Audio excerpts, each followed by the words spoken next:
You're listening to TrawlCast.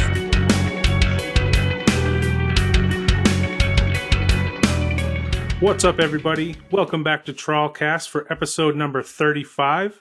I'm Seth McClellan. I'm Sean Matthews. We have an awesome guest on this week's episode. We have Christopher Leighton, who you may know as the drummer for the band Twin Grizzly, but he is also the owner of a custom drum company named the Percussion Exchange.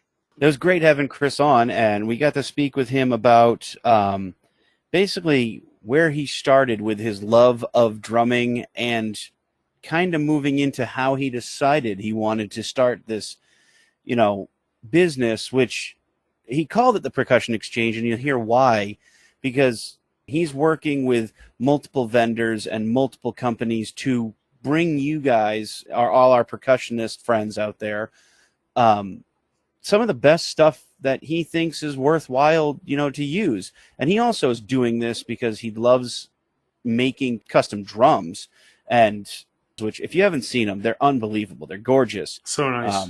And we were excited to just talk about the Percussion Exchange in general. I mean, Seth, what do you think about what he's got, his visions, and what he's doing with the Percussion Exchange? I think it's an awesome company. I kind of love the fact that it's a family business. He has brought his son in and his daughter to help and to kind of be part of the company. It's just really cool to see a dear friend of ours and an amazing musician also live his passion of creating drums. It's just amazing to see because he's so good at what he does. And aside from that, we talk about this a lot too, as far as just connecting with people and being friendly and accessible and having an awesome presence online, just in kind of a marketing capacity. Chris has really got something special, and he's just, I think, just a great dude. He is literally one of the best dudes out there for sure.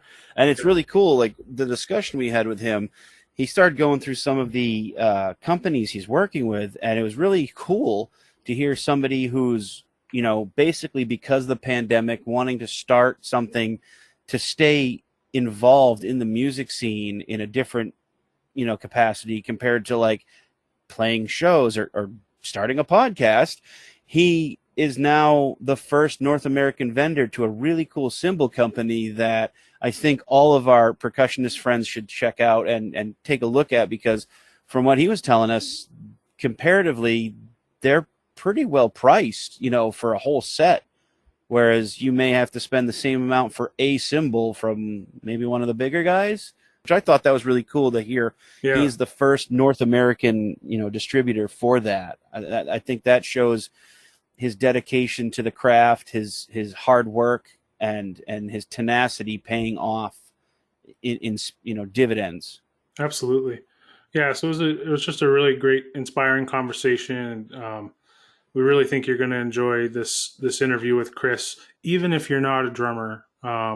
Yeah, guys, this is a great interview. If you get a chance, go back to episode number 26, and you can hear Chris talk about him being in the band Twin Grizzly, and then you can come back to this and hear about his process of starting the Percussion Exchange, which I think is really awesome. And he's seriously one of the best guys around and one of the nicest people, and honestly, one of the greatest conversations I think we've had for this podcast. He's a great guy. And with that, here's our interview with Christopher Leighton from the Percussion Exchange. Chris, thank you very much for coming on and doing this. We really appreciate it. Yeah, my pleasure, guys. It's an honor to be here with two fine, distinguished gentlemen such as yourselves. Wait, there's two other people in the conference? Hold on. I don't see any other cameras. What the hell's going on here? Nice. So for the people who may not know, we thought it would be good to start, just tell people a little bit about yourself. And for fun, I thought it would be cool to talk about, what was your first memory of the drums? Oh, geez, that's awesome. Well, to start off, my name's Chris Leighton. I grew up and have lived right here in Southern Maine my whole life. So on the drum side of things, my father, Jim, who is kind of like my biggest inspiration, really. definitely was as a younger fella. He played the drums. He was in the Westbrook marching band, and he had a rock band back in the day. And anyways, they reformed and started jamming again in the early to mid 80s, around like 84 or so, and they jammed right in our living room. Wow. So Cool. I think at that time, yeah, I was 7. Okay, so my parents, they raised us on rock and roll. You know, they always had records spinning and, you know, good tunes playing, Fogerty, The Doors, Zeppelin, whatever. You know, it was just all, you know, music was a huge part of the the whole household's life. But I had never seen live music until then, and like when that sound hit my ears, I was just like, "Oh my God, this is awesome!" That's great. That's And awesome. yeah, I mean, I was completely enamored just watching my father play the drums. You know, because again, little 7-year-old kid, and here's this, you know, big shiny red drum set that my dad had bought. This Tama, I think it was an Imperial Star. It was beautiful. It was the same kit that Neil Peart was playing on the Power Windows Wow. Yeah. album at the time. So that this would have put the kind of things into perspective. Okay, right around there, like 84, 85, something like that. And yeah, so that was definitely my first, what I consider my first experience, like with the drums, seeing the drums, watching and hearing like this massive, you know, wave of sound, because they had 2 guitars, they had a keyboard player, there was 3 and 4 part vocals in the band. They were doing like old dance tunes from the 60s, you know, Hang On Sloopy and I Fought the Law and Wild Thing, and, you know, just Very cool. Nice. awesome, yeah, awesome stuff Nice. to dance to. So that was my first experience, and I just bugged the crap out of them after that until they finally decided to get me private lessons on the drums at age 7. So That's incredible. that's That's a great story. And so cool that your first experience with the drums was, you know, watching your father play. I mean, what better first experience than, you know, can you ask for? yeah, I Yeah. mean, right in the comfort of my own living room, like sitting on the couch, because we had like a big open concept living room, and that was the room that was big enough to have all the instruments and everything in. So it was literally like couch concert every Saturday or whatever day it was they played. And it's interesting because my father was in the Westbrook marching band too, and when I was growing up, he always talked about it, but he never played the drums. And then I remember, geez, I was probably somewhere around the same age. He started jamming with some friends that lived next door to us. We lived in like a duplex at the time, and in Yeah. their basement they had a drum set and guitar amps and all this stuff. And he went down. They started doing like Jane's Addiction and stuff like that. And it's like, the hell, like I didn't know you could play. I thought you were just Right. being, you know, a smart ass. You know, oh yeah, I was in the marching band, and I'm like, okay, all right. Yeah. And Well, I hey, remember seeing that, and it was big to get me interested in playing music. So 100%. Yeah, Westbrook honestly That's has cool. quite a heritage in the music realm.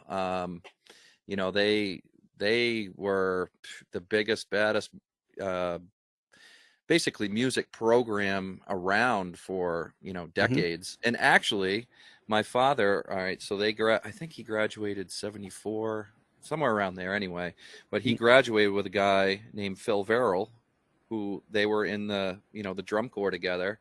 And Phil went on to Berkeley Music and Mm-hmm. graduated with his degree, and he has taught a ton of drummers in the Southern Maine area, and that's actually who I started taking lessons with, was Phil Verrill up at Portland Nice. Percussion when it was up on the hill right on Deering Avenue. Yep. Yep. Nice. Yep. Very cool. What's up, guys? This is Will with Twin Grizzly, and you're getting nuts with TrawlCast. Kind of moving on to the Percussion Exchange. Why don't you tell us a little bit about how your love of drums and drumming and how your, you know, love of woodworking kind of came together to make the Percussion Exchange like this really unique and defining drum company? Oh, dude, thank you so much for asking that question, because, I mean, it's a perfect segue from what we were talking about earlier at the very beginning. I mean, I played drums all the way through high school in the concert band, jazz band, any type of band assemblies that I could get, behind a kit or play percussion on or whatever, I was doing it. And by the time I was in high school, I decided, okay, this is what I want to do for the rest of my life, was play music. And there's a college down in Florida called Full Sail University. Now, in the mid 90s, there was only 2 programs. It was video production and sound production. Now, I mean, there's a ridiculous amount of different majors that you can have down there. The school has completely changed just because of, the internet and everything. But so, yeah, I mean, I basically, that I had decided, okay, this is what I'm going to do. But they don't have a campus. They don't have dorms. So you go down there, it's a 6-month intensive course, 40 hours a week. And you have to be able to pay to live down there somewhere and go to school 40 hours a week. So I was like, wow, I'm never going to be able to do that. Plus have a job to pay for food, for instance. So I'm like, okay, I'll take a year off and I'll save money. And so the carpentry, cabinetry, and general tradesman it's a huge part of my family. Like all of my grandfathers, my father, my uncles, everyone was in some trade or another. So I grew up, if I wasn't playing music, I was in the workshop, doing something, So I got out of high school, started swinging a hammer, doing concrete, blah, blah, blah, blah, blah, save money. Yeah, right. I didn't save no money. I started swinging that hammer, and I am still doing it to this day. The further I got out of high school, and it's just the further that dream of making it down to Full Sail just kind of drifted away. So the moral of the story is I, by 5 years out of high school, around the year 2000, I said, I have all these woodworking skills and I love playing music, and I love, drums are made out of wood. This is like a cabinet. I'm starting to realize this thing that I've been, enjoying my whole life from age 7 is something that I could do. I could build this. How hard could it be? You know what I mean? This is the words of a 20-year-old speaking, or 20, however old I was at the time. So yeah, I just started off with replacing drum wrap, taking all the metal off the drum, cleaning it, polishing it, putting it back together, paint job, whatever.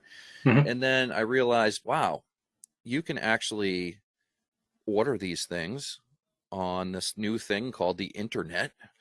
And you don't, because up to that point, you're a mail order. You got your Modern Drummer magazine. You turned all the way to the back where all the ads were.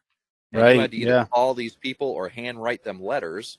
Email. I guess by 2000, email and the internet was really starting to take a hold. But, up to that point, it really hadn't. Yeah, so, I remember the same with Bass Player magazine. You turn to the back and look at the Warmoth catalog or the Warmoth ad for all the guitar and bass, parts that you could custom build your own bass guitar and stuff like that. So yeah.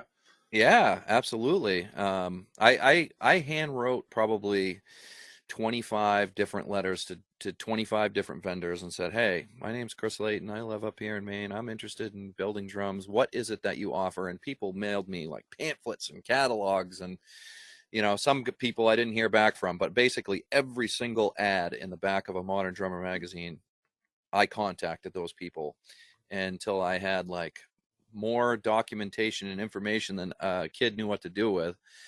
And essentially started with just buying some Keller drum shells, which Keller is out of Manchester, New Hampshire, and they've been around for decades and decades. They're kind of like the benchmark for standard plywood shells, maple, hard maple shells. And so many huge drum companies have used Keller shells or at least started on Keller shells before they started making their own shells. So they're really, really good. And the guys over there are awesome. Shout out to Justin. Hey, what's up? And yeah, so essentially I said, okay, jump on as many different forums as I could find. Like the online blog thing was like brand new, and I'm like hunting around the internet with my dial-up connection and trying to figure out how to do this stuff. And it just, after hours and hours and hours of research and experimenting and doing this and doing that, and probably several $100s of wasted junk shells, throw them in the trash, Yep. I finally had a drum that sounded good. I'm actually looking at it right now. My very first drum's up on a shelf right there. That's super cool. Wow. Nice. Yeah. Awesome. So you still have it. Yeah, I will never sell that. I mean, I look at it and I see every single flaw in it right now, but it's a thing of beauty. You know what I mean? It sounds like a snare drum. So, hey, success. Yep. There's so many memories attached to that. So many learning experiences led me to building that drum. And that one came out so much better than the rest of them. And I said, okay. And, and through my journey too, I would write down, okay, this worked. And I'd go on the forums and I'd be like, hey, I'm trying this, I'm trying that. And people who had been doing this for, decades were like, yeah, man, no, don't do that. Whatever. So I got some good advice along the way. And then I don't know if you guys remember this. This is kind of funny.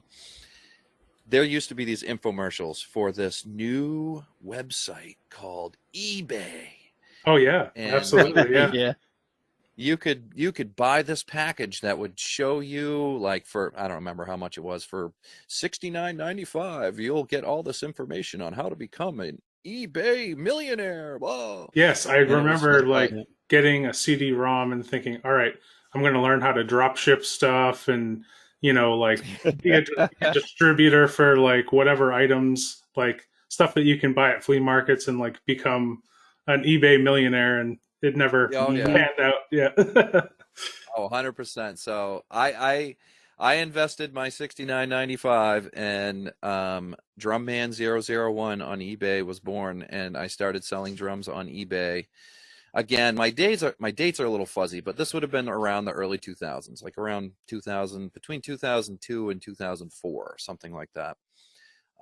And I eventually turned that into LCD Drums, which was kind of a cool name because LCD TVs were just coming out and they were all the rage, and it stood for Leighton Custom Drums. So it was, I was like, yeah, LCD Drums is the best. I'm going to be a millionaire. And so I sold a lot of drums on eBay, everything, full kits, snares, weird concert toms, people would message me, and at the time, a few different drum companies popped up, Orange County Percussion, Spawn, Pork Pie, and a lot of drum companies started drilling these huge holes in the side of their snare drums for some reason, because it looked cool, I guess. I don't know. Huh.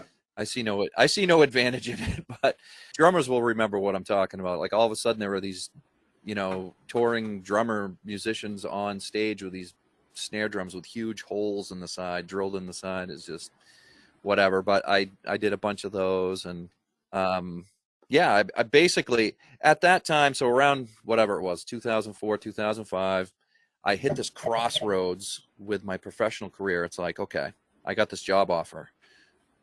It was, I could not turn it down. It was too good of an opportunity, and it monopolized all my time and kind of took me out of the running for becoming the next big drum company, and I've been there, having to make that choice, and it's a tough choice, and it's a little soul crushing in a way. But yeah, sometimes life just kind of hands you that, deck of cards, Well, absolutely. And you know what? I wouldn't change a thing, but because of it, you guys know my wife, Shannon, the love of my life. We decided to start a life together at that time, and move in with one another. And, that career change is what led us to, buying our home, and then, kids, and, so it's like all these wonderful things came of that, and a life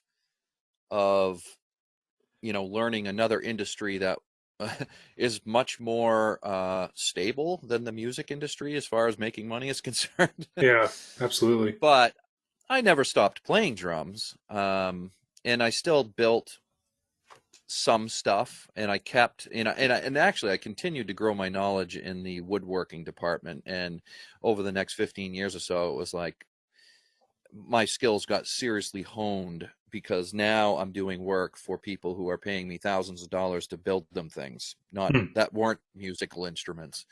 So it's like, your quality control goes way up, your skill goes up, and so on and so forth. But yeah, that adds attention to detail in there, and being able to go through the checklist and be like, I did this, this, and this. When it's big bucks, you tend to take an extra second to look at what you did and make sure you did it right. Most definitely, yeah. I mean, because again, I'm proud of all the drums that I built in the early 2000s and then through the 2000s. But wisdom, I'm 45 years old now, and when I was 25, I thought I knew everything. I didn't know anything. I'm realizing, and it's like that's every 25-year-old. That's everyone from like 16, 17 to like 25, 26. You think you're God's gift to A, B, C, D, and then you realize once you hit like 30, you're like, nope, absolutely not. Well, that's it. I spent the rest of my 20s and all of my 30s like kind of honing the skills in the woodworking department. I also, learned a bunch of other trades and got other licenses in other trades. So, like all that kind of culminated into someone who was very detail orientated and knew, the firing sequence of how to do things efficiently, and, and to manage people all those years. Also it gives you extreme organizational skills, we'll say. Absolutely. Yeah. And then I'm sorry, I'm just blabbing, but it's like I could talk about you're good, man. No, you're good. It's really interesting to hear. And you're filling hours. I never thought of it too. The time in which you started, that internet boom being a big part of that, because it seems like there's a lot of tribal knowledge in drum building. And I'm thinking like before the internet, before these forums, before people were willing or able to share this knowledge more easily, you probably had to like apprentice with somebody, or you had to be close to somebody who built drums in order to get this. So maybe like, your ability to learn when you did was a product of the time we were in, it was really interesting. 100%, man. 100%. And I mean, like I didn't go into the gory details of how hard it was to obtain information when I first started, but it really was, because like you said, you had the big global conglomerate Pearl drums, Yamaha, Tama, Ludwig, Sonar, so on and so forth. Unless you worked at one of those companies, you weren't going to get any information from them about how they built stuff, or if you were a distributor, if you owned a drum shop or whatever. But that was guarded information. And the internet definitely revolutionized the industry in several, couple of good ways and a couple of bad ways, in my opinion. Yeah. And the good ways were that, the knowledge became shared through all these forums. Ghost Note was one of the forums that I was on that comes to mind. There was a few other ones where it was just dudes that had been playing the drums for 40 or 50 years. And here I am, again, a 25-year-old that knows everything, and I'm realizing, wow, no, I don't know anything.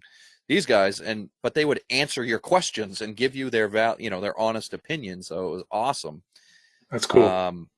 But all those companies that popped up in the late 90s through the 2000s because of it, the Spawns, the Pork Pies, Orange County, SJC. You guys know SJC. They're big. Yep. They're a New England company. Yep. I shouldn't say that they're not like global conglomerate big, but they're in Sweetwater Magazine now. So I mean, they're a fairly well-known company now. Yeah. They started in the late 90s, but it was the same thing. Like you had all of these guys that had core woodworking skills, and a lot of them being drummers and musicians, and saying, I can do that.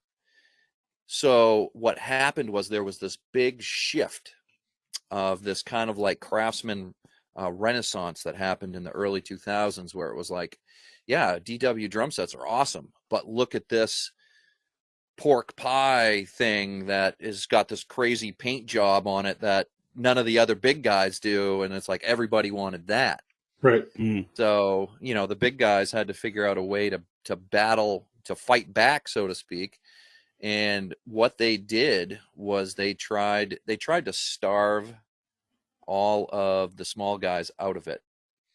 They started selling their drum sets for less money, and they upped the quality level of, say, their median price drum set. You know, the drum set that was once $1,200. Well, now it's $799, and it doesn't have through the shell mounting hardware. It has these suspension mounts, which were kind of a thing that was like only on high end drum sets, and now they're on everything, because these big companies that are buying 10,000 units of this and 100,000 units of that, they could do it. Right. So it made it really, really hard for guys who were at the mercy of buying small quantities of stuff, you know, to be able to build a drum set for $800 when it's costing the big guy, honestly, $200 probably, where it's costing me $600, and I have a $200 profit margin. I'm not saying that was a good thing or a bad thing, but it was a thing in the drumming world. Like drums, the quality of drums, as far as the actual materials were concerned, it jumped up significantly in the late 90s through the 2000s because of competition, which to me, honestly, that's a good thing, you know, because you were getting a better quality drum set for the money. Not so good for LCD drums and percussion, though. So, but you know, it's kind of funny because it kind of came around full circle, and we're having kind of a little bit of a drum renaissance right now, where it's like everything in the U.S. and a lot of countries will say is trending towards arts and craftsmanship. You know, quality handmade, you know, that stamp, made in the USA, or if you're in Germany, made in Germany, made in the UK, you know, like people are really getting behind their local craftsmen and women. And we're kind of on that trajectory right now, that it's going to be interesting to see like what unfolds in the next 10 years because of it, especially on the, you know, right on the footsteps of what everything we just went through for the last year and a half. Like people want to go and see shows. They want to, you know, be a part of the music scene. They, you know, even more so than in a very long time, we'll say. At least that's my feeling. No, I feel the same. You know, just sort of that pent up demand for people to go and experience things and support things because of the time we were in for the past year and a half. And you know, to your point about kind of the renaissance of things I've noticed in the last maybe even 5 years, so many kind of boutique bass companies popping up that are offering amazing stuff. I wish I could afford to throw down on some of it, but I will eventually. I really want to get something custom made at some point, but there's so many options now. There's a lot of options. Well, and that's the thing. You know, like it seems like talking about, you know, the global economy should be something our parents should be talking about, but I realize like we're like 100% living it every day, and because of the amazing time that we are alive in the history of human beings, like it has never been easier to live. We have never been more prosperous. We've never been more healthy. Of course, there's trials and tribulations depending on where you are and so on and so forth. But in general, it is amazing that you can just literally pick up this thing that you're holding in your hand and go tap, tap, tap. And now a custom bass that was built in Brazil is coming. It's on its way. Right. You know, built by the hands of some, you know, lifelong luthier down in the middle of the jungle that you never even would have even had the chance to even, you know, hear his name.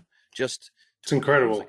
It's absolutely incredible. Amazing. I mean, yeah, the speed at which, our world is evolving socially, and, just the availability of everything has moved so quickly, and it's incredible. I mean, it's It in really is. in many amazing ways, and then also in some ways I feel like it kind of leads to it being a little bit taken for granted because it's so available.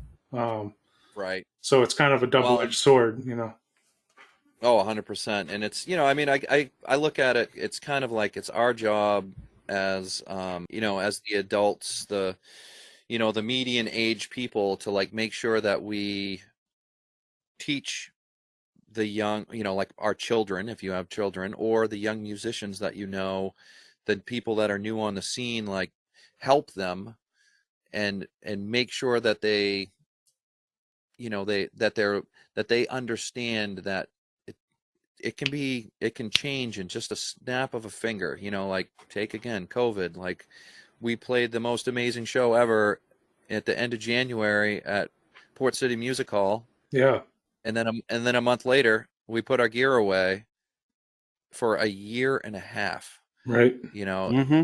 boom. So it's just like definitely want to make sure you live every day and just make sure you enjoy it Never as take much anything as you for can. granted. Oh, That's 100%. And honestly, that kind of leads me back to the percussion exchange. That is what happened during COVID for me. Like I wanted to be involved in the music scene, but I couldn't other than, listening to my favorite podcast, TrawlCast, and Thank you. and yeah, right, and sneaking around and seeing my buddies, like with my mask on and whatnot. It's like the only thing that we could do really was rehearse at home. Well, I thought long and hard about it, and I think it was right around June after we had been kind of like quarantined in and everything was just who knew what the heck was going on, Yeah, for 3 months. I said, you know what? I'm going to crack open those boxes of Keller drum shells that I have over there that I've been holding on to for the last 10 years. And my son and I went out to the workshop and we built a snare drum. And I think I have on the percussion_exchange Instagram, if you scroll all the way down to the bottom on my board, there's a video called the Rad Drum or something like that. I can't remember yes, what I yeah, named it, but I remember seeing it.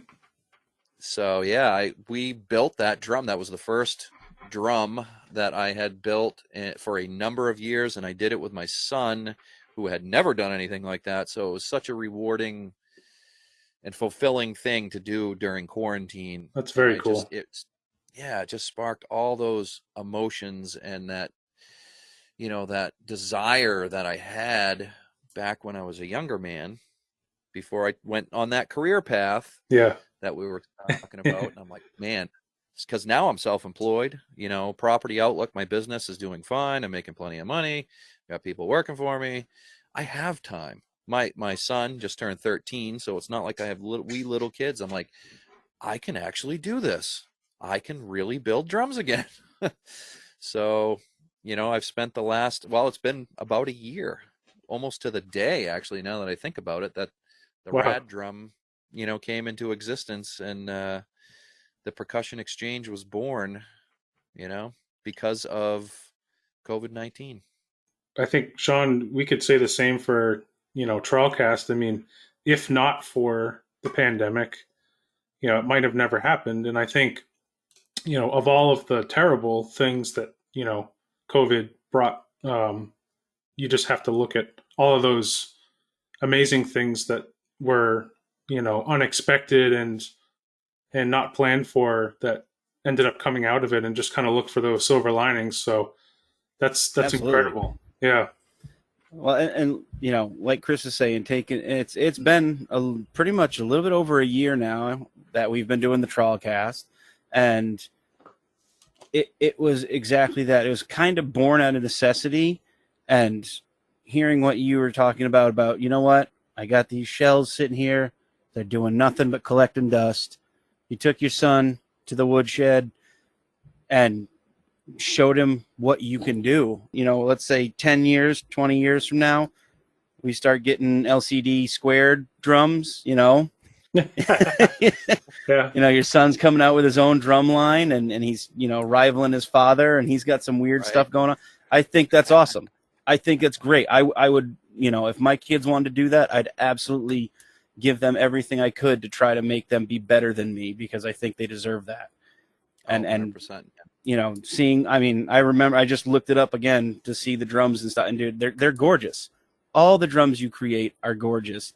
And going back to that first one, the rad drum, like it was beautiful, because it had, you know, a craft being made, but it was also something done with family, which had heart Right. and hope and positivity in it, which I think is awesome. Yeah, that's what it's all about. And really, honestly, that kind of sums up most of my my career as a musician and a builder together. Is like, I'm not a great I'm not a great speaker. I'm not a great author, but if I can get my hands on some drumsticks, or in the wood shop, you know, I have my tools and everything's, you know, there. It's almost like I'm like a conductor, and I feel as though I can speak without any effort Hmm. when I'm building drums or playing drums. And to be able to, like you said, be able to share that with your loved ones, especially your children. Yeah. Any parent knows exactly what I'm talking about right now. It's just, it means the world. And I've always had him since he was just 3 years old next to me at his own little baby workbench, you know, next to my workbench. And honestly, over the last year, he's kind of drifted away from drums, but he has really gotten into lathe, like wood turning. Yep. And he has his own lathe. He makes That's pens. He awesome. makes handles for tools. He makes Harry Potter wands. He, you know, like the other day, actually it was yesterday, I go in there and he's turning something. I'm like, what is that? He's like, these are mini drumsticks. I'm going to build a mini drum set. That's awesome. All right, dude, go for it. Yeah. You know, again, 13-year-old knows everything. Yeah. Ain't no one can tell him that he can't do something, because he's, you know, oh yes, I can do that. You know, so hey, I support that always. What's up, my friends? This is Vinny from Diana Drive, and you are listening to TrawlCast. Everything is gone in your hometown. You're on now. It's a ghost town. Everything is gone in your hometown. You're alone now. It's a ghost town. So beyond kind of building drums, I'd say you've got a very friendly and accessible way about you and presence online when it comes to some of the things that you do, like Workshop Wednesdays, and you know, just all of the different ways that you're connecting with people above and beyond kind of the manufacturing part of making drums. Sure. I just kind of wanted to ask you about that a little bit, because you're doing some pretty cool things. Oh, thank you so much, Seth. No, I mean, I appreciate you saying that, because again, I don't consider myself to be a great public speaker. It has definitely gotten a little bit easier for me over the past few years, but I just love to share. I love to share what I'm doing, or see what other people are doing and partake in their journey, you know. So we went back to playing again. We're all quarantining. We can't really play, you know, we're jamming sporadically and so on and so forth. And I felt this desire to, like, I need to be more in tuned with the community, with the industry, you know. And I was thinking more drums than, you know, the whole musical industry itself. But it's just, as fate would have it, someone reached out to me online, came across my content of what I was doing with one of my YouTube channel and my other Instagram, which is LCD Drums. And it was Carlton Banks, the owner and CEO of Collision Drumsticks. So Collision Drumsticks is a UK based drumstick company. They're an online drumstick company, basically. And he said, you know, I really like what you're doing. I'd love to talk to you more about it. And I would love for you to try out some of my sticks. So through a series of conversations and such, I decided, yeah, man, I'd love to try some of your sticks. So I bought some. He said, try them out. Let me know what you think. And that right there was the beginning of a great friendship, and also as it has turned into kind of business venture in itself. So I loved Collision drumsticks. They're awesome drumsticks. There's a huge community, because that is what Collision drumsticks is all about, is the community. All right, they're very accessible. They're the opposite of all the other big gear companies, which is kind of hard to crack that shell and get into and actually talk to someone. And you don't even talk about getting endorsed unless you're like, have 70,000 followers and have X amount of million views. And Right. It's a numbers game with most of the manufacturers. Yeah. Yeah, and there's nothing wrong with that, because they have literally millions of people bugging them for free stuff. And right, you have to draw the line. Public service, public service announcement: no one gives away free stuff. If you're a musician listening to this, don't ask a company for free stuff. No, the biggest never. Drum companies in the world, DW, their artists buy their drum sets. Okay, they might get an artist discount, but no one gives away gear. No one. They might give away like a free T-shirt or a free, sticker pack. Yeah. But Promotional you're not items, getting a $1,000 snare drum or like $800 worth of drumsticks for free. You don't get that. Now, yeah, and let me just preface this by saying, like, listen, if you're Steve Vai, they give you guitars. Right. If you're Neil Peart, they gave you drums, even though, because what you're giving them has a lot of value. But if you're, just a dude that's, touring, and playing Lollapalooza or whatever, you're buying your drums. They're not giving them to you. Yeah. So, all right. So I digress. So there was a few opportunities that I had to dive a little bit deeper into the Collision drumstick company through it was basically like a membership service that they had, and it was called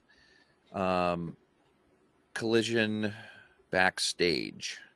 And basically what it is all the members of the backstage area get together, a Zoom call every week, and then once a month there's a goal setting session, and then there's a question and answer session, and then they have a monthly expert. So, and it was basically for the cost of one private drum lesson a month, you got to be a part of a community and have a discussion with drummers from all over the world, and then talk to an industry expert in whatever that subject was at that particular month. We've talked to That's awesome. World famous drummers. We've talked to booking agents who are 7-figure booking agents. We've talked to producers that have worked with Jay-Z and Beyonce, and been in the cockpit in these studios producing music for some of the biggest. Our first expert was the percussionist for Kelly Clarkson, who had just performed at the Grammys. Wow. So really it's neat. like, where the hell are you going to get an opportunity to talk to someone like that in a small group session? So Right. It's that's an amazing resource. That's really cool. Well, and through that though, I've learned the power of networking and listening to what people have to say and hearing their story and becoming a part of it to help them along, or taking away what I can to help me on my journey. And I can tell you, like, you have to kind of get over the comparison mode that a lot of musicians get into. Like, you see this kid from Arkansas who's 7 years old and he's ripping Eddie Van Halen guitar solos like a maniac, and you're just like, oh my God, I'm never going to be that good. A 4-year-old Japanese gal playing, crazy, impossible drum solo, you're just going, you got to just understand that there are people like that, but you at your level that you're at right now, you are valuable. You are a part of the community. You can contribute and you can take away from what others are trying to put out there and to teach you. So if you always approach, your every day as, okay, I'm going to try and learn as much as I can and connect and network and help people out, then the amount of doors that start opening for you, it's like, it's mind-boggling. Absolutely. If you don't do it, not a single door is going to open. Not one. Oh, it's very true. When you were talking about that, it reminds me of the Portland Music Foundation that was around in, I would say, like, I want to say 2007 to probably 2009, 2010 in Portland. And it was put together by kind of a bunch of trustees that were all volunteers, but they were all, well-known fixtures in the Portland music scene. You had Adam Ian and Mark Curto, and Pat May from Skyline Music, and Chris Brown from Bull Moose, and basically all these local people who were all part of the music industry. We would do network nights and just gather a bunch of people in a room from all different, genres and parts of the industry, and have a guest speaker. And I had so many cool epiphanies in those days. I was in Loki, trying to, make the next gig a little bit better than the last one, and try to see what we could do marketing wise, and just kind of build our brand and build things bigger. And there was so many cool epiphanies and just takeaways from just getting in a room with people who, I looked up to and that were smarter than me and had done more, and just learn as much as you can. And yeah. And it's in that forum that I wish I had known about that or was a part of it. That was during that time that I had kind of walked away from the music scene, unfortunately, but that's happening on a global level now. And hats off to Collision Drumsticks, to Carlton, to Monique Sarr, who's one of their lead execs, for putting that same type of forum together. And it's kind of catered towards drummers, of course, but it's on a global level because of this wonderful thing that we have called the internet and, Zoom. And you have to believe in yourself, and you always have to,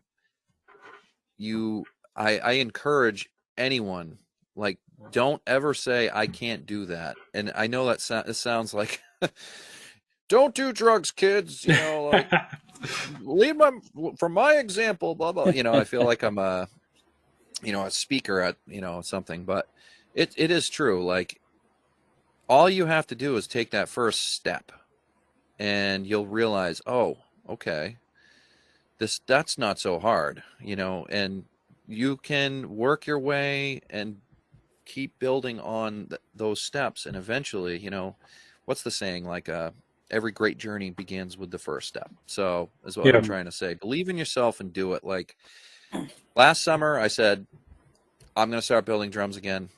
And I couldn't be called LCD Drums anymore because there's a company in California. Who is it?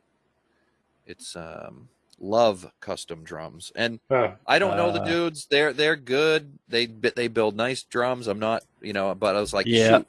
That was a deflating moment. That was one of those moments where, like, crap, everything I had built, earlier in my career is all, I can't use that name now. What am I going to do? You take a breath and you say, okay, I can do this. What am I, so I started spitballing, and through all these networking opportunities that I had, through last summer, last fall, and last winter, I'd come across all these other products that I loved that were made by either small companies or craftsmen like myself. Yeah. And I said, it would be cool to build some kind of like a marketplace. And I said, well, I can't use marketplace because that's overused. So, thesaurus.com marketplace, exchange, bing. Okay, we got that. I would exchange. That sounds cool. Does sound cool. All right. What am I, and since I want to sell more than just drums, though that's my focus, I'm going to carry I'm carrying cymbals, I'm carrying practice pads, I'll carry mallets and sticks and all kinds of auxiliary percussion. And I was like, bam, there it is. Boom. Percussion Exchange. Percussion Exchange. Bam! So thepercussionexchange.com was born. It is up and running, though it is still very much a work in progress. There's not a ton of stuff on there because I'm still working at, fine tuning everything from the building process all the way to like trying to figure out how to run a website.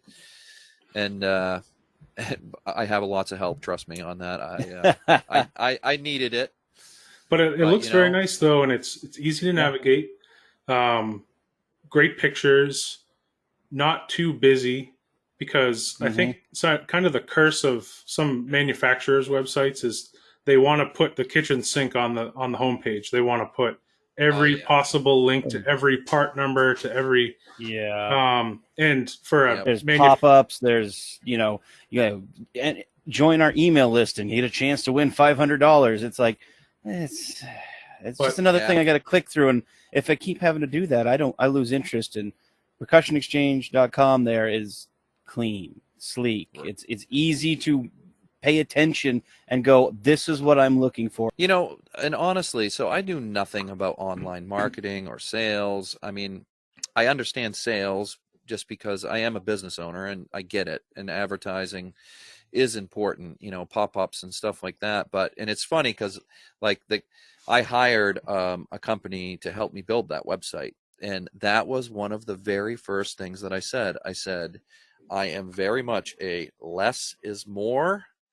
And it's all about the presentation, I want the colors, like the color schemes that we picked. And it depends on the mobile and on the desktop versions. They're slightly different, but it was like bold contrast, not a lot of stuff on the site, easy navigation, that was what was important to me. And thank you very much for saying that, because I'm proud of how that came out. Awesome. And it's good to get some actual feedback of two, musicians who I do hold what you guys are saying very dear, and I appreciate that. Thank you. Having my daughter, Tyra, as my employee, woohoo, got an employee. Yeah. She's 22. She can type like 120 words a minute, and she does all the blog summarizations of Workbench Wednesday, which is a live IG thing that we do every week. And she helps me with my listings and changing photos around. And eventually there will be some more actual drums on there. But I have to be honest, I have ever since I had announced that I'm going to be doing this, it was like around April. Yep. That's when I kind of let the cat out of the bag. Ever since then, man, I have been building drums for people. I have 3 more drums that are going out within the next week. And it's like, I can't build up my inventory because I'm building drums that are already paid for, which is a good problem to have. It's a great problem to have. Right. Yeah. But awesome. Eventually I will have a week where, okay, I don't have any orders this week. I am just going to put on my artist cap and create and just be building drums like a madman, and just and then the website will have more inventory. So I'm looking forward to that, hopefully soon. Awesome. This is Eric from Black Rabbit Holes, and you are listening to TrawlCast.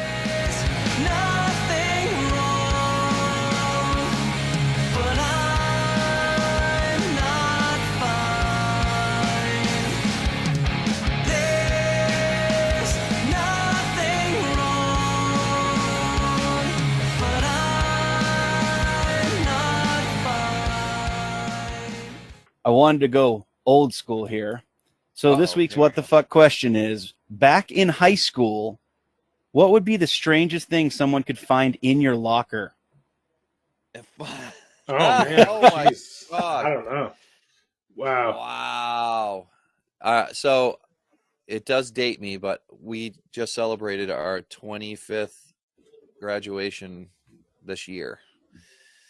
1996. So my craziest thing they would find in my locker, geez. My locker, it was definitely always a mess. Well, a bunch of my friends and I don't know, this isn't really that crazy, but That's necessarily crazy. I said strangest, so oh, strangest. Okay, that changes things. Well, because I always had a fine assortment of like ninja weapons because a bunch of us did nunchucks like as a sport, right. And so we always had nunchucks, and then if you had nunchucks, you had to have like shooting stars and an occasional cat claw or something. Just the size in there, exact size. Yep, that was another one. But it was more like, let's just go, after school, let's go get stoned and friggin' swing nunchucks around. Strangest thing. Wow, man, this is something I honestly haven't even thought of a high school locker for probably 20 of those 25 years. So So my locker, I went to Wyndham High School, and we had lockers that had a locker and then like a top locker. And I'll be honest, if you went to my locker in high school, you would have probably found 4 to 5 of the bulk battery packages in my top locker. And it was because I listened to my CD player in high school so much that I would go through 2 or 3 sets of batteries like a day. Wow. And I had a CD player that took 6 batteries. So I was constantly changing batteries. So like opening up my locker, you would see like it would be tucked behind like my algebra book and the Latin book in the corner. There would be like a stack of like bulk boxes of batteries. And I would just sit there and like whip a bunch of batteries out, throw them in the bottom of my locker, and then put new ones in, put my CD player in my pocket, my Jenkos, because you could fit a CD player in those pockets. And then I'd just hit play and with the anti-skip on, and I'd go to class and hide an earbud up, into my hair and, through my earrings and shit. So you'd find bulk batteries in my locker. Nice. That's awesome. Let's see. For me, so I went to Leavitt Area High School in Turner. I graduated in 2003. And trying to think, high school, I spent the majority of high school in the art department. I took every imaginable art class. And so my locker would have been full of like art projects, like weird relief sculptures and like, anything. Like I would experiment with different things like, all right, I'm going to nail an old like baby doll to a board and spray paint it and put like, like squid tubes coming out of where its head hole was and like just like weird stuff. So like when people would open, like be around when I open my locker, it's like, what the hell is that? And I'll just be like, I don't know, it's just some art project. I remember I did this thing where I like nailed a bunch of nails into this like wood into like a spiral shape, and then I like spray painted it and did all. So I would just have all this like kind of failed mediums of like art projects, and sometimes things would work out. Sometimes things would just like, after a while. Sometimes it'd be a phone call to your parents about your son has dolls in his locker with nails through their heads. They'd have to like cut the lock and commandeer some of my stuff. And like, all right, this kid doesn't need all this stuff anymore. So that type of thing. That's fantastic. I don't have anything that cool that was ever in my locker. Absolutely. Oh, that's funny. Yeah, I mean, I could just always remember that I did have, because I was like a section leader in the percussion section in the band. Now, wait a minute. You said you graduated from Wyndham.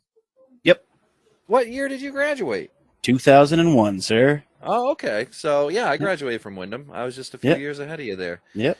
So, yeah, like if you when I opened my locker, friggin' practice pads and drumsticks and mallets and drum heads and all that stuff would always go spilling all over the place. And like, I mean, I just don't remember ever having like anything cool or strange in. Well, you did mention nunchucks and throwing stars. I mean that's pretty cool and strange. Well, the reason I mention that is because you were not allowed to have those school. I'm sure you're still not allowed to have them, if even more so, probably. Yeah. Yeah. But, So that's the what the fuck question. So we got off the Well, that- emotional train. We went to what the hell. So Ninja Stars, weed, batteries, and weird sadomasochistic baby dolls. Hey. That's it. the Negan weapons tucked in there, I'm sure. I'm just picturing like Seth opening his locker and like this baby doll, almost like a friggin' H.P. Lovecraft demon, just pops out and just like hangs there, and people are like, "Oh, what the fuck?" I And think he's just like, "Hey man, it's art." I wonder if I have a picture of that sculpture. I know it's like somewhere in storage, like in a closet or somewhere. I just assumed everybody did that. No? Anybody? No? You? Oh, that's so funny. This is Craig G from Thems That Wait, and you're listening to TrawlCast with Sean and Seth. Let's take a bite out of rock. Oh, yeah. So, what's next for Percussion Exchange as far as products or any goals or things that you are kind of working towards with the company? Oh, 100%, man. And I like dream big. If you're gonna go and do a venture on your own, man, shoot for the stars. And that's so, yeah. I mean, the only thing restricting me is how much time I have in the day. So as far as new things that we have coming up, like we talked about earlier, there's going to be a lot of drums hitting the website over the next month or so. Where I'm carrying drum practice pads. Those are made in Germany. Yeah. And, he's been doing some great things, and we've been shipping them out to some big artists. So hopefully drum pracs will be something that's much more known here. As soon as some of these people that are buying them start demoing them on their IGs and so on and so forth, it's going to get traction. And then also, I just received, you guys can't see it, but an enormous order of cymbals from a company that I'm working with named Vancer. And nice. They're excellent cymbals in the price range that they are. They're B20 alloy. Well, I have the B20 alloy ones. I have some B8s and some brass. I got a full range just because I wanted to see what the products were, what they were all about. But I am the first North American distributor. That's really cool. Yeah, nice. Absolutely. And the reason I like them so much is because, and I love my Paiste cymbals. I love my Zildjians, Sabians. They're awesome. I went down to the drum shop just recently and bought a $427 22-inch Paiste Swish. And it's the best dang sounding cymbal I've ever heard. But for $427, you can get an entire set of Vancer B20 alloy cymbals. Wow. And they have like 5 different models. So if you're looking to be able to change up your sound, for maybe you're playing with a couple of different bands, maybe you're going to go into the studio and do something that's, that your current set of cymbals maybe isn't fitting the best. Like, I look at Vancer as an opportunity to be able to add a bunch of different flavors, different colors to your kit and not break the bank, Again, that's cool. I would go. Sure. I would go down to the shop and I would buy that Swish again tomorrow because I love it that much. But now, for that same dollar amount, I can have a jazz sounding set of cymbals, a heavy rock sound of cymbals. You know what I mean? And mix and match them, like stacks, all that fun stuff. So I'll be listing all kinds of stuff on the website very soon. I'm gonna shoot little YouTube videos of playing them so people can get an idea what they sound like, and I'll be matching stuff up and selling them as sets myself, stuff that I think sounds good together. Cool. Maybe they won't sell. I don't know. I'm pretty excited about that. So they've been around for about 20 years. They're out of Jinan City in China. So they have been making cymbals in this factory for 3 dynasties. Wow. 1,000 years. What? That's incredible. Yeah, literally, it is insane. incredible. So, but they make cymbals for a lot of other companies. And about 10 years ago, I think it was, they decided, you know what? we have these new, new systems that make it easier for quality control purposes and to manufacture these cymbals. Why don't we start our own cymbal line for the factory? They're still making these other cymbals, for a bunch of other companies at this factory, but they said, why don't we do our own? So they did, and they started selling them nationally, and they really caught on because they're kind of like picking and choosing the best stuff and keeping it for themselves, so to speak. Cool. So about 3 years ago, they decided to start selling internationally, and mostly to the Asian markets, Philippines, Thailand, stuff like that. But they were getting ready to ramp up and kind of expand to the Western Hemisphere, and that's when COVID happened. So I'm kind of just on. Yep. I'm like I am literally the first one in North America that signed a dealer contract with them to sell cymbals.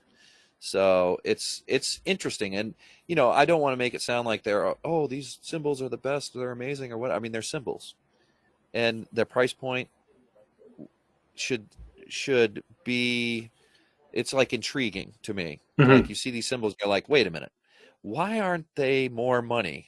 But it's just because they're a cymbal manufacturer and they sell cymbals and build cymbals for so many other manufacturers that they can manufacture them. Believe it or not, Chinese manufacturing is costs less money. I don't know if you guys were aware of this or not in the world. Yeah, of course, yeah. I'm sorry, that was a bad dad joke.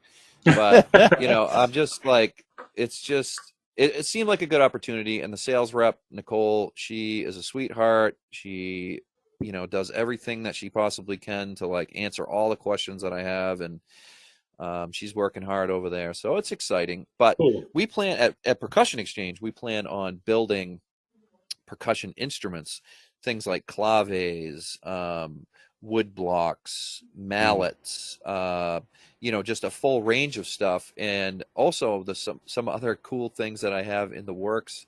I'm not sure if you guys might have heard from, well, his artwork, all right? The twin grizzly shirt with the two grizzlies and the Mad Max guy. So that was drawn by a very dear friend of mine who is a class of 96 graduate of Wyndham named David Harrigan. He has worked for Marvel, Atlantic Records. Wow. He's done cover art for Rob Zombie, Alice Cooper, Lizzie Hale, tons of. I say that design is top notch. It's amazing.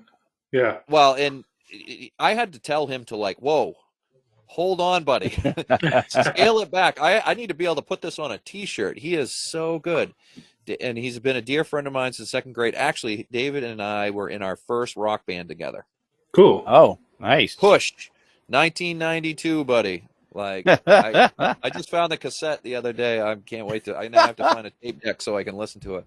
And I just threw mine out too. I would have brought it over and been like, let's set this bad boy up. Let's go. I can't wait. But I was just talking to David. He's based out of New York City, and he's doing some amazing. He's just doing comic book artwork right now that's just mind-boggling. And I'm like, dude, we should do a drum together. So we're working right now on bouncing ideas back and forth about doing a limited edition run of snare drums, maybe like 5 or 6 that have his custom art. That'd be cool on it. Yeah. So, and it's like I said, I mean, anything that David does is just, you look at it and it truly is art. But you would love his style, man. It is so. He's wicked horror, gothic. He's just so good. Nice. But I don't want to say too much more about that project. I'll definitely be making announcements once we get rolling on it. But I mean, we build full kits, snare drums. Like I said, I've done other drums like cajones, which are the box drums that you sit on. Nice. I'm kind of limited right now to the size. Like, I don't think I'd want to try and turn a 24-inch bass drum, stave drum, but I might be able to be coaxed into doing it. But, like I said, I still have great contacts with Keller and a bunch of other manufacturers. So basically, if you can vision it, I can build it for you. I wish I could show you the snare drum that I just got done doing custom airbrush art on. I'm actually sitting at my airbrush desk right now. Nice. And yep. we just got done doing it, but the artist who's a big name's toured the world. He's done work with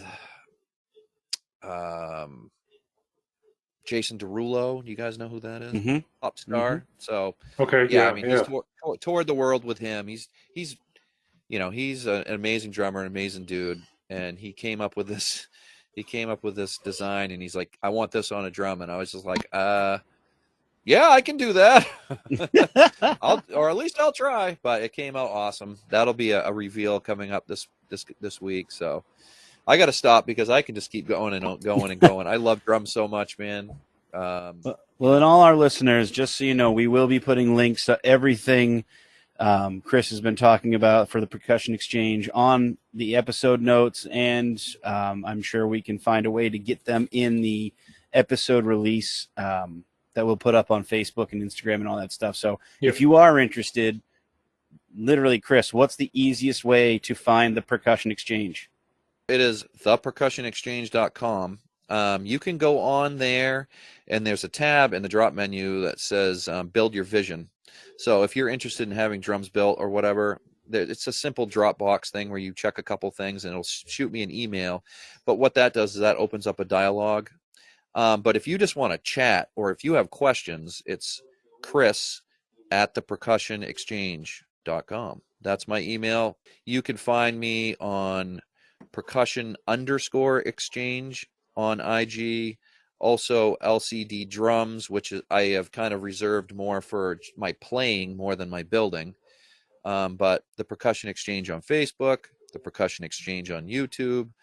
And I'm pretty sure if my employee Tyra, the daughter, has been doing her job, like there should be a link tree thing in the bio of each one of these. There is a link tree. I actually was going to say we will put the link tree in for sure because it has everything.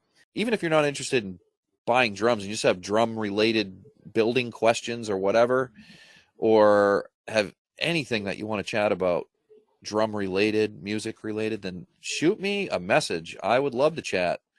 Like I said, I'm networking with people all over the world. I've shipped drums to Ireland, England, Oklahoma City. Yeah, I mean, I'd love to hear from people, hear what your journey's all about, help you out if I can, or just shoot the breeze, man. So please reach out. If you are interested, guys, thepercussionexchange.com. The website is gorgeous. It's super easy to use. There's no weird pop-ups with, weird stuff in there, like weird aliens coming out of lockers or anything like that. But he might, Chris might throw one of those in just for fun. Oh, man, I'm never going to live that down, am I? That's just for this episode. Next episode, we'll figure something else out. All right. Hey, man, I had stacks of batteries. That could have been worse. People could have thought it was a bomb, or I had a secret sex toy, black market trade going. Were they D batteries? What was going on there anyway? No. But we will make sure that all the links and the link tree and everybody Chris has mentioned, Collision drumsticks, and we'll make sure everybody's linked. And if you're interested, guys, just go give him some love, say hi to him, maybe buy a drum from him. Or, you know what, Gary, if you're listening, we found some cymbals for you. Nice. Well, thank you very much, Chris, for coming on. We really appreciate it, and it was awesome to talk with you. Oh, 100%, guys. You guys are a class act, and I love listening to your podcast. It was a pleasure to be here, and I'm glad that this was not just all business chat and serious, and it was, just having a good time. Felt like just hanging back and, shooting the breeze with friends. So that's all it really was, man. Oh, 100%. Yeah, exactly. It literally was. Thank you guys for tuning into TrawlCast this week. If you like what you hear, we are available on Anchor, Apple Podcasts, Spotify, and many, many more. So hit that subscribe button. As soon as a new episode drops, it will be there, ready, and waiting for you to hit play. We're also on YouTube. All you gotta do is go to youtube.com/TrawlPortlandME. We post music, videos, even the podcast there. Again, that's youtube.com/TrawlPortlandME. Want to find us on your favorite social media site? All you have to do is search for @TrawlBand. We're on Facebook, Instagram, and Twitter. Again, that's @TrawlBand. Would you like to send us a voice message? Maybe hear your voice on the podcast? All you gotta do is go to anchor.fm/TrawlCast. Have fun with it. We want to hear from you. Maybe you'll even get to hear your question or voice on the podcast. Want to get yourself a sweet sticker pack from Trawl and TrawlCast? All you gotta do is cast a line to us at trawlband@gmail.com. Make sure to include your name and mailing address and a question you'd like to hear us answer. That way, we can send you some sweet Trawl swag. For more information about Trawl and all things Trawl related, all you gotta do is go to www.trawlband.com. It's the website. We post everything there. Again, thank you so much for listening to this week's episode of TrawlCast. We hope you enjoyed it. My name's Sean Matthews. I'm Seth McClellan. And this has been TrawlCast. We will see you next time.